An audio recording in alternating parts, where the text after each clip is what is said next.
City channel द्वारा police अधीक्षक तरुण नायक से की गई बातचीत में बोले एसपी, जिलेवासी अनावश्यक तौर पर घर से बाहर न निकलें, लॉकडाउन का पालन करें। दर्शकों, इस समय हमारे साथ मौजूद हैं गुना के एसपी तरुण नायक साहब। सर नमस्ते। सभी गुना जिले वासियों को बहुत बहुत नमस्कार। सर, ये पहला कोरोना पॉजिटिव आया है, इससे थोड़ा डर और असुरक्षा का माहौल है लोगों में, तो ये जो केस डिटेक्ट हुआ है पॉजिटिव केस गुना जिले में, तो उसमें मैं सभी लोगों को ये कहना चाहूँगा कि हम लोग को इसमें डरने की, घबराने की, पैनिक करने की कोई आवश्यकता नहीं है।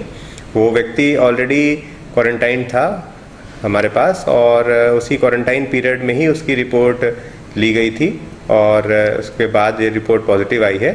सुरक्षा की दृष्टि से गुना नगर पालिका क्षेत्र में और बीनागंज नगर पालिका क्षेत्र में लॉकडाउन किया है और बापचा जो गांव है जहां का ये व्यक्ति रहने वाला है उसको हम लोगों ने कंटेनमेंट एरिया घोषित किया है और ये सिर्फ एहतियात के तौर पे है। यहाँ पे हम लोग ओवरऑल मेडिकल स्क्रीनिंग भी करा रहे हैं और जो भी कोई इससे संभावित संपर्क में आया हुआ व्यक्ति हो सकता है उनको भी हम लोगों ने ऑलरेडी क्वारंटाइन कर दिया है। इनकी पूरी कॉन्टैक्ट ट्रेसिंग की जा चुकी है और अभी वर्तमान में हमको किसी भी रूप में घबराने की आवश्यकता नहीं है।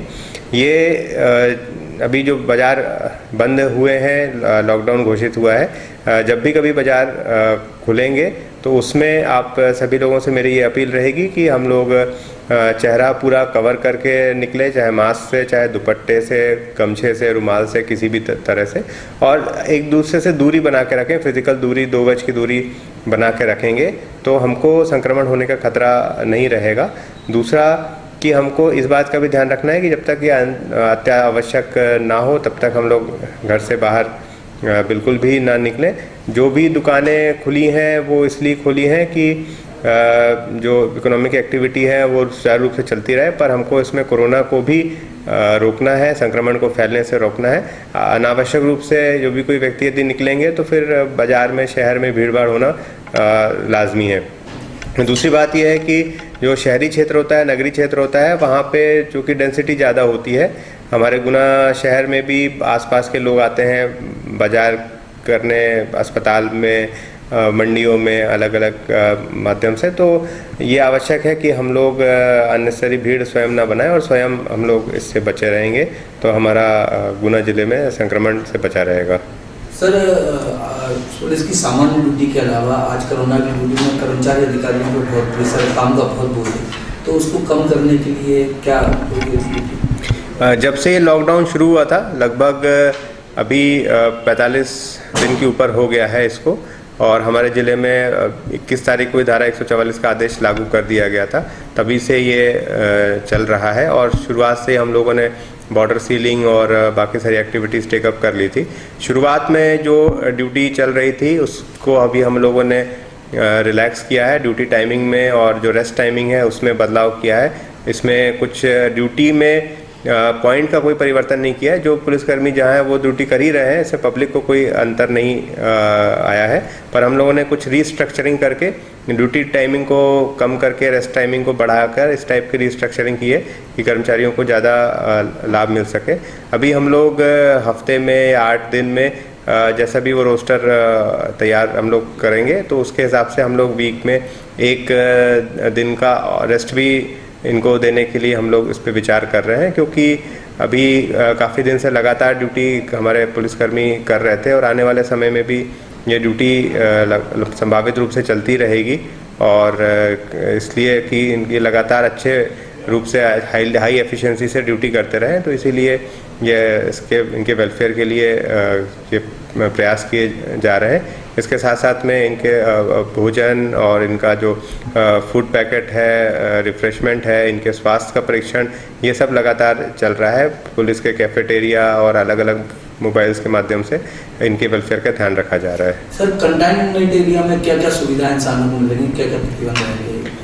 कंटेनमेंट एरिया बेसिकली ऐसा एरिया होता है जो पूरी तरीके से सील होता है। वहाँ पे जो सरकारी अमला होता है या जिसको जाना है आवश्यक सेवाओं के लिए, मतलब जो सरकारी सिस्टम के द्वारा ही वो उसकी पूर्ति की जाती है।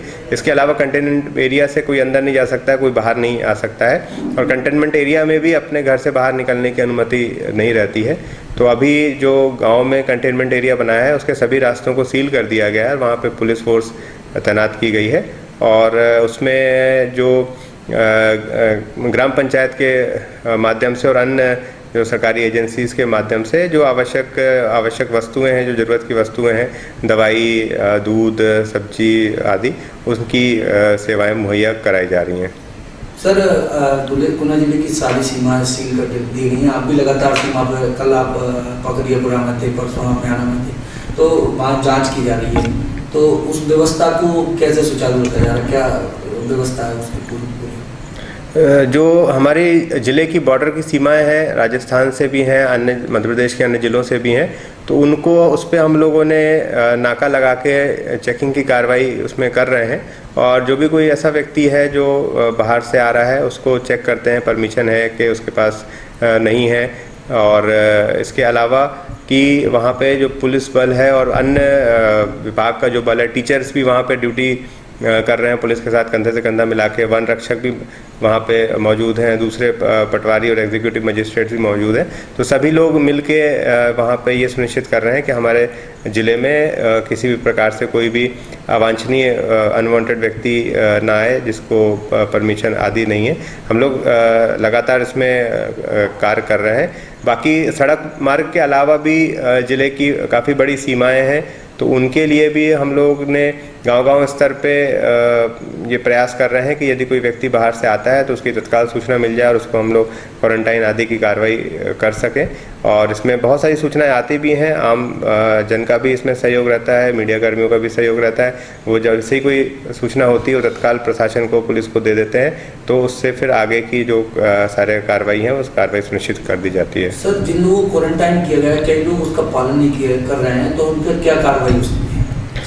जो लोग यदि क्वारंटाइन किया है या जो भी शासकीय आदेश उनको दिए गए हैं प्रशासन के द्वारा, यदि उसका पालन नहीं करते हैं किसी भी रूप में, चाहे वो क्वारंटाइन हो या कोई भी, यदि 144 का भी आदेश का उल्लंघन करते हैं, तो उसके तहत फिर हम लोग उसमें धारा 188 के तहत FIR करते हैं, और FIR करने के बाद उस पर कार्रवाई की जाती है। कोई भी व्यक्ति यदि आदेशों का पालन नहीं करेगा तो उसके खिलाफ उचित धाराओं में कार्रवाई की जाएगी। क्या संदेश सर हमारे चैनल के माध्यम से आपसे? हम आपके चैनल के माध्यम से ये संदेश देना चाहेंगे कि गुना जिला के वासी सभी अभी बहुत अच्छी तरीके से डिसिप्लिन का पालन उन्होंने किया है। आगे भी आप इसका पालन करें। अपना पर्सनल सेफ्टी, चेहरा कवर करना, सोशल डिस्टेंसिंग बना के रखना आदि, इसका बहुत इफ़ेक्टिवली खुद स्वयं पालन करें। अपने आस पड़ोस में, अपने परिवार में, अपने नाते रिश्तेदारों में इसका पालन कराएं, इसको लोगों को टोकें, इसको एक सामाजिक बुराई के तौर पे इसको लेके जाएं। यदि कोई व्यक्ति मास्क नहीं पहन के निकल रहा है तो वो कानूनी बुराई के साथ साथ सामाजिक बुराई भी होनी चाहिए। समाज को अब इसमें आगे बढ़ के लीड लेना पड़ेगा। और अभी जो केस निकला है उसको लेके हमको किसी प्रकार से भी परेशान होने की आवश्यकता नहीं है। काफ़ी सारी भ्रांतियाँ, काफ़ी सारी अफवाहें सोशल मीडिया के माध्यम से आपको हो सकता है आपने पढ़ी हो, सुनी हो, परंतु आप किसी भी अफवाह पे विश्वास ना करें, किसी भी बात पे, जब तक कि किसी भी चीज़ की प्रशासनिक पुष्टि ना हो जाए उस बात पे आप बिल्कुल भी विश्वास ना करें। और किसी भी ऐसे पोस्ट को, किसी भी ऐसे खबर को फॉरवर्ड ना करें जिसकी आपको पूरी रूप से पुष्टि ना हो, क्योंकि किसी प्रकार से भ्रामक जानकारी, असत्य जानकारी, इवन अर्ध सत्य जानकारी, मतलब आधी सच्ची भी है तो भी आप उसको, जब तक आप 100% श्योर ना हो तब तक उसको फॉरवर्ड नहीं करिए, नहीं तो आप मुश्किल में आ सकते हैं। इससे भ्रांतियां पैदा होती हैं और लोगों में फिजूल में डर का माहौल उत्पन्न होता है। अभी गुना जिला सुरक्षित है और किसी को भी डरने की आवश्यकता नहीं है। अभी पूरी तरीके से स्थिति प्रशासन के कंट्रोल में है।